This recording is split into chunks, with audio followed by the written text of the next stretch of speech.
My name is Amelia and I'm 49. I've worked for many years as an office clerk at a local factory. Until recently, I live with my husband Theodore, my mother-in-law Harriet, and our only daughter Kyrie in my husband's family home. We were married for 28 years. It feels like such a long time to me, but just a few days ago, I put an end to that marriage. Yes, I got a divorce. It's what they call a late life divorce. Some people were shocked while others just said it was inevitable. My married life began when I met my husband at the age of 20. Back then, I just graduated from commercial high school in our town and started my job as an accounting clerk at the same factory where I still work. My father's friend introduced me to Theodore. He's a young relative of ours. How about meeting him? He works at the city hall. My mom said, "A government job? That's a great opportunity for you. Please meet him." She was all for it. At our first meeting, Theodore seemed very earnest and a bit nervous. "Nice to meet you. I'm Theodore." He didn't talk much, maybe because he was nervous. "What do you do at the city hall? Any hobbies?" He answered all my questions politely.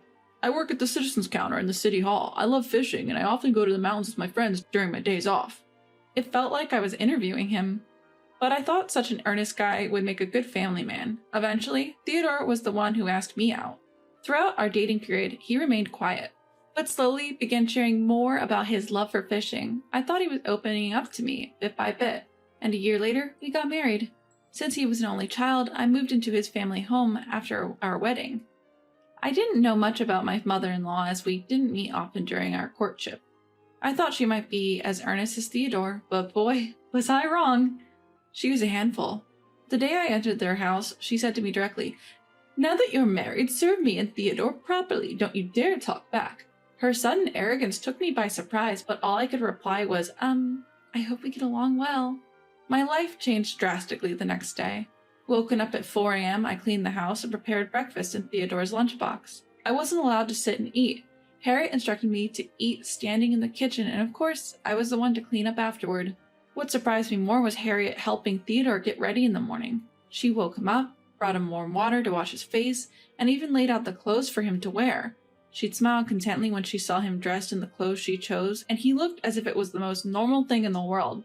The last straw for me was seeing her put on his shoes for him as he left for work. I never thought I'd have to deal with such extremes, but my mother-in-law, with clear hostility, told me, "I'll take care of my son, you stay away."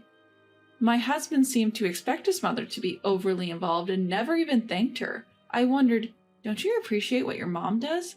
But more shockingly was her behavior. I realized our future wasn't going to be easy. Moreover, my husband barely paid attention to me.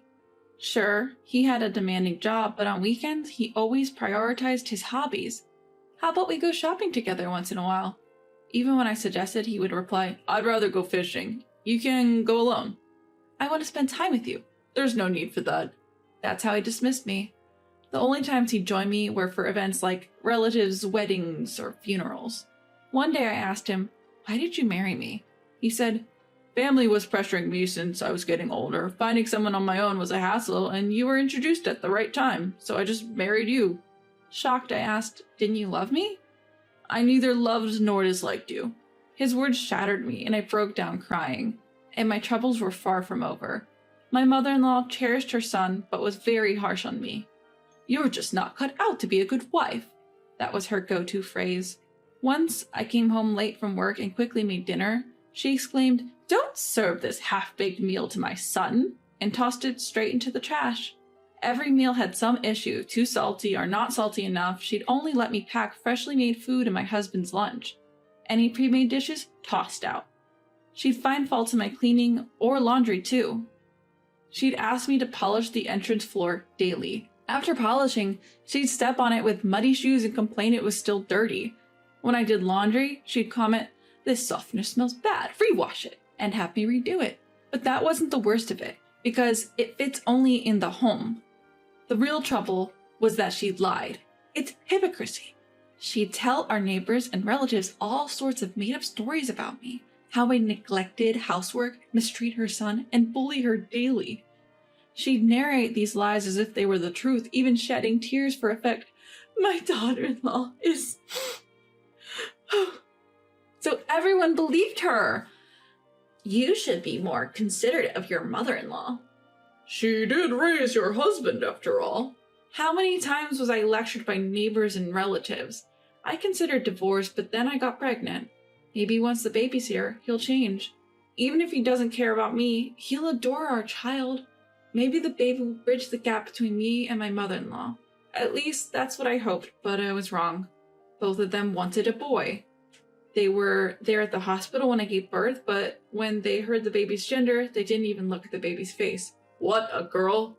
I still remember my husband's words like it was just yesterday. Even my mother-in-law lamented, "Not a girl." Her face fell, sighing deeply. We named our daughter Kyrie, a name I came up with. The two of them had only thought of boy names. My husband had always dreamt of taking his son fishing, and my mother-in-law longed for a grandson who looked just like him, so they hardly paid any attention to our daughter. But I believed that over time they would come to adore her as feelings grew. While my husband did fulfill his responsibilities as a father by providing for Kyrie's education and attending important events, he did so out of social obligation, not genuine affection. He wasn't abusive, but their relationship lacked warmth. My mother-in-law was no different. As Kyrie grew older, she distanced herself from both of them. I often thought of divorcing him, but he did provide the basic necessities as a father. I felt that having a father figure might be beneficial if something happened in the future that I couldn't handle alone. And his income was higher than mine. Raising Kyrie would need money. With that in mind, I couldn't easily decide to divorce him. By the time Kyrie reached high school, she seemed to understand my predicament, saying, "You can divorce Dad. I can get a part-time job." But even if I divorced, my parents were gone, and going back to my brother's house would just be a burden. Every day, I juggled house chores, work, and taking care of Kyrie. But the year Kyrie became a working adult, an event put an end to our life's monotony. It all began with my mother-in-law's hospitalization. On a cold winter day, during her usual morning walk, she slipped on an icy path. Unable to move, a newspaper delivery person found her and called an ambulance. Both my husband and I took time off work and rushed to the hospital. The doctor informed us, "Given her age, her bones and muscles have weakened.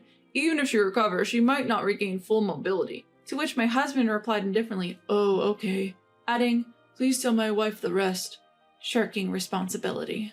He didn't even visit her. Instead, he indulged in his favorite pastime, fishing.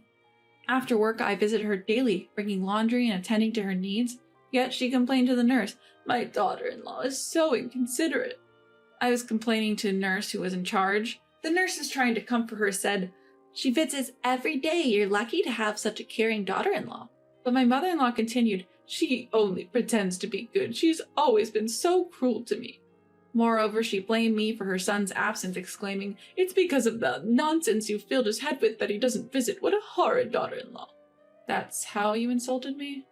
I couldn't tell her the truth about his fishing, so I just mumbled, "He's been really busy."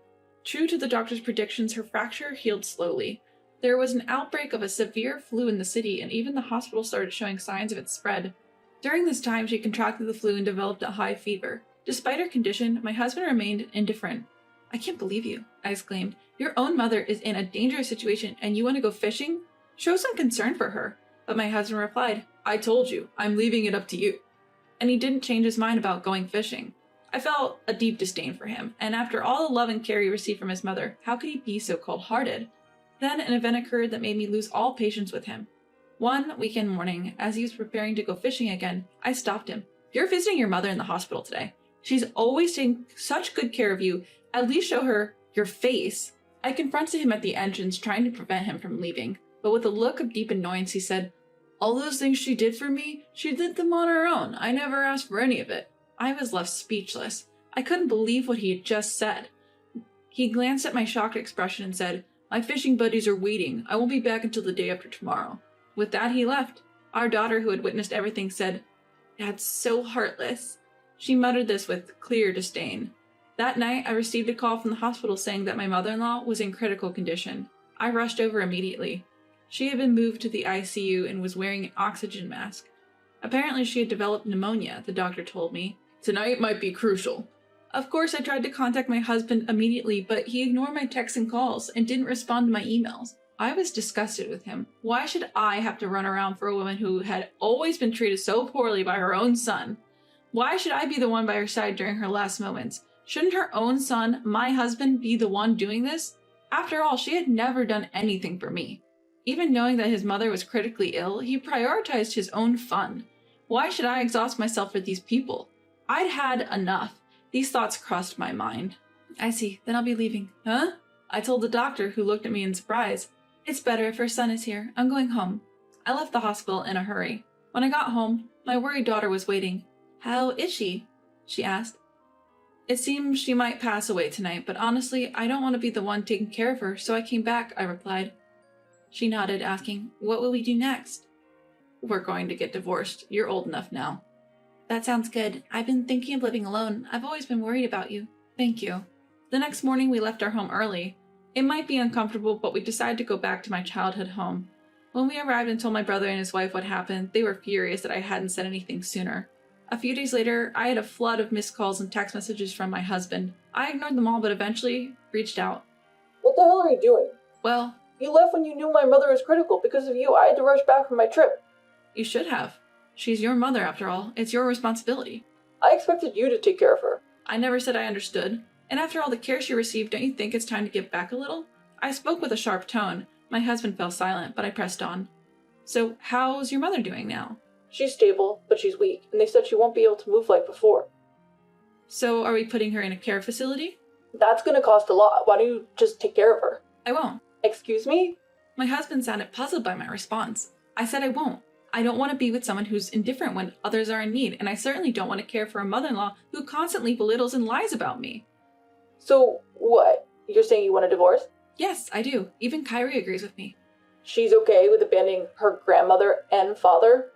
Excuse me? You've always been indifferent to Kyrie. Now you're saying she's the one abandoning? Don't be ridiculous. My husband fell silent again, but quickly retorted, But you're just a clerk at a small-town factory, right? How will you manage without me? He mocked my job, using finances as leverage. Oh, I'll be fine. I earn as much as you do. You're lying. I'm not. How long do you think I've been at that company? I'm in a senior management position and soon I'll be on the board. Plus, Kyrie's working now.